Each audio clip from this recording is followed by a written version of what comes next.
หัวสิกุมฮอตมือใดนะทุกคนวันนี้ค่อยมีเรื่องมาบอกกับทุกคนเนาะ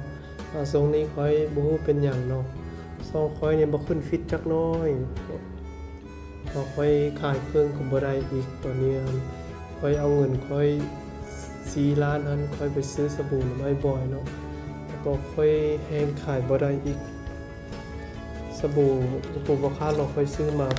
1,200ก้อนเนาะค่อยเอามาแล้วขายบ่ออกเลยค่อยบ่รู้สิแนวใด TikTok ก็บ่ฟิตเฟซก็บ่ฟิตเนาะทุกคนช่วยพิมพ์คอมเมนต์เข้ามาเนาะเพราะว่าบางทีมันอาจจะฟิตขึ้นถึงจะบ่ซื้อสบู่น้ำค่อยกะยาเนาะค่อยก็ขอแต่ให้ทุกคนเม้นน่ารักได้เพื่อเป็นกำลังใจให้ค่อยเด้อตอนนี้ค่อยก็บ่มีเวียกเสียดแล้ว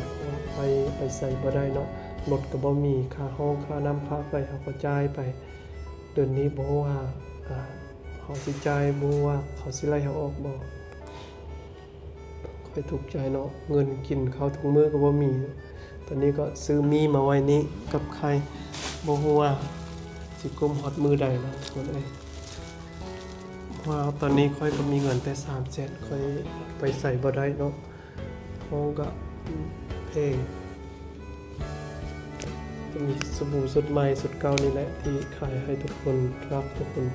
อุดหนุนได้เด้อแล้วก็ฝากเป็นกำลังใจให้กันได้เด้อ